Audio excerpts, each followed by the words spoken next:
no meio de nós.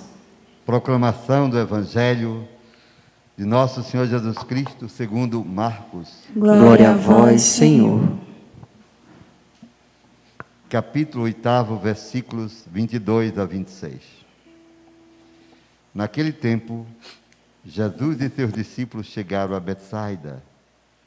Algumas pessoas trouxeram-lhe um cego e pediram a Jesus que tocasse nele. Jesus pegou o cego pela mão, levou-o para fora do povoado, cuspiu nos olhos dele, colocou as mãos sobre ele e perguntou: estás vendo alguma coisa? O homem levantou os olhos e disse: estou vendo os homens. Eles parecem árvores que andam. Então Jesus colocou de novo as mãos sobre os olhos dele e ele passou a enxergar claramente. Ficou curado e enxergava todas as coisas com nitidez. Jesus mandou o homem ir para casa e lhe disse: não entres no povoado. Palavra da salvação. Glória a vós, Senhor. Queridos irmãos e irmãs, amados radioouvintes, amados internautas, meditemos a palavra que ouvimos. Como faz bem meditar a palavra. Uma experiência santificante, iluminadora, que você pode fazê-la sempre em sua casa, em qualquer lugar, recolhendo-se por um instante e tomando a Sagrada Escritura, lendo-a com amor. A primeira leitura é da carta de São Tiago. Vocês observaram a preciosidade desses ensinamentos? Irmãos, queridos, sabei que todo homem deve ser pronto para ouvir, mas moroso para falar. O exercício de ouvir, mais do que falar, é algo que falta às pessoas, a nós todos. Devemos ser morosos quanto à irritação, diz São Tiago. Depois ele começa a falar sobre o poder da palavra que foi comunicada. A palavra que em vós foi implantada é o termo que São Tiago usa, é capaz de salvar vossas almas. Todavia, sede praticantes da palavra, não meros ouvintes. Aí está o grande problema da igreja. Não raro somos ouvintes. Infelizmente, não somos praticantes. Absurdo, mas é uma verdade. Sejam praticantes e não ouvintes da palavra. Porque se vocês escutam a palavra e não a praticam, vocês são como pessoas que se olham no espelho e logo esquecem as suas fisionomias. Mas aquele que observa a palavra, aquele que pratica a palavra, torna-se uma pessoa livre, torna-se alguém edificado sobre uma rocha. Se alguém julga ser religioso e não refreia a sua língua, não compreendeu nada da palavra. Olha que coisa. Se alguém se julga religioso e continua falando dos outros, engana-se a si mesmo e a sua religião é falsa. Eu costumo dizer, e quero repetir mais uma vez, religião, seja ela qual for, sem amor, é propaganda enganosa. Propaganda enganosa. Com efeito, a religião pura, sem mancha, diz Tiago, apóstolo, escuta, é aquela que pratica a caridade, que cuida dos órfãos, das viúvas, que socorre as pessoas em suas tribulações. A religião verdadeira é aquela que não se deixa contaminar pelo mundo. Esse versículo final, gostaria muito que você pensasse.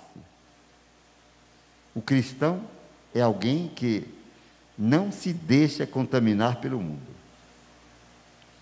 Você aí pode pensar quantas coisas se nos apresentam contrárias à doutrina, à nossa fé. Quantas propostas contra o Evangelho. O mundo vai por um caminho, só é você parar, totalmente contrário à vontade de Deus. Mas o Senhor diz: quem perseverar até o fim será salvo. É perseverando até o fim que se alcançará a salvação.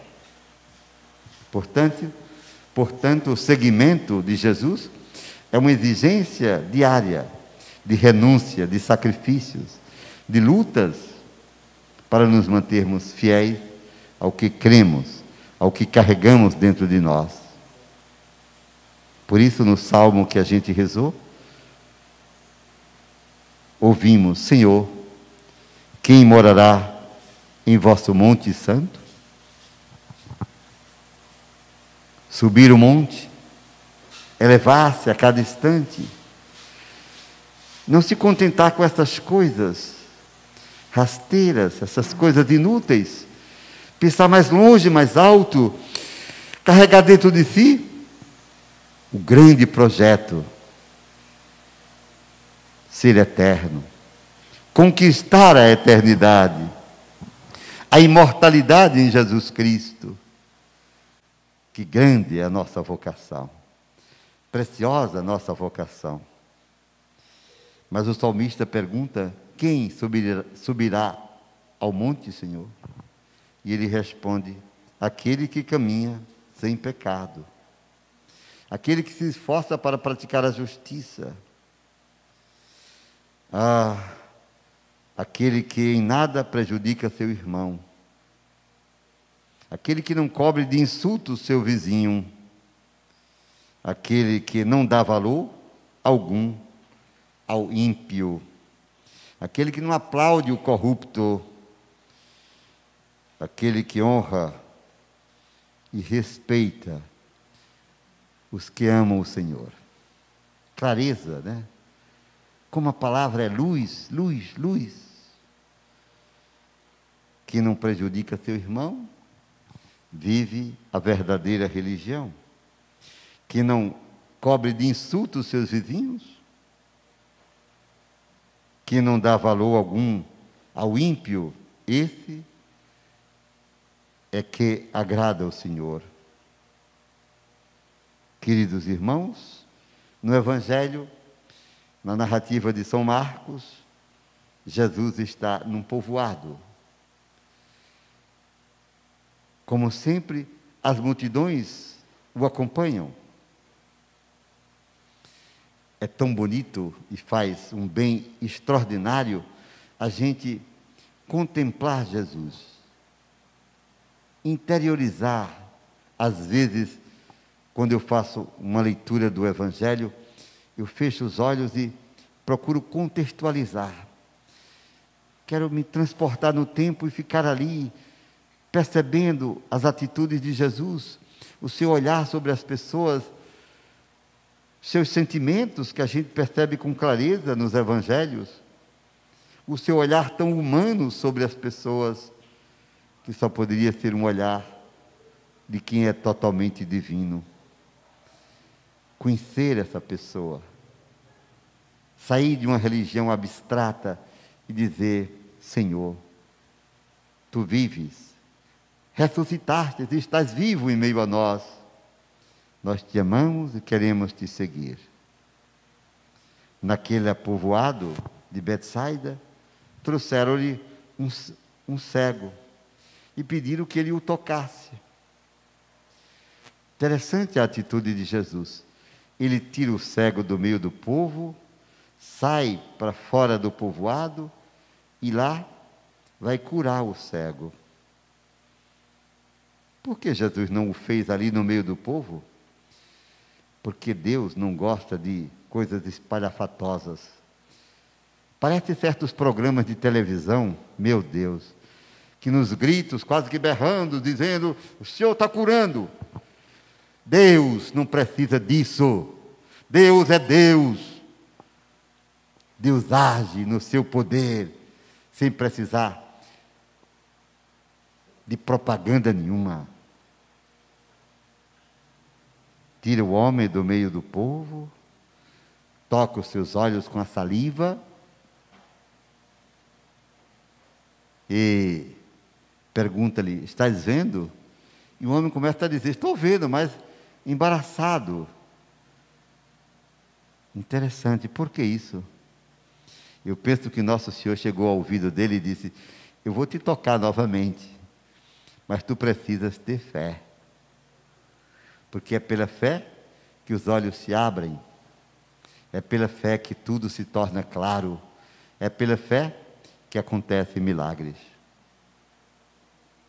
Tem fé. Tocou e Marcos diz, ele ficou curado e enxergava todas as coisas com nitidez. Jesus então o mandou para casa, mas olha aquilo que eu falei agora há pouco: você não volte ao povoado.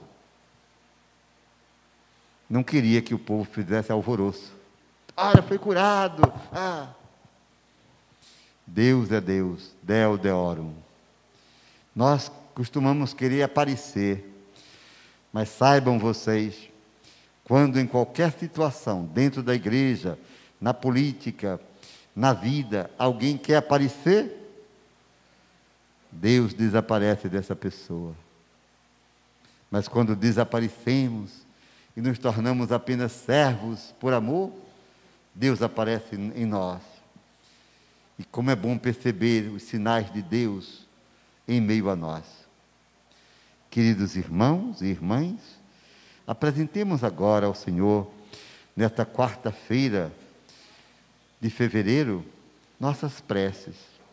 Convido você que está em casa a orar com a igreja, a ter confiança naquilo que você pede.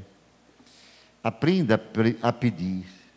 Quando você tiver alguma coisa a pedir a Deus, primeiro escute-me, torne-se alguém que suplica, que se abandona, mas que se move pela fé.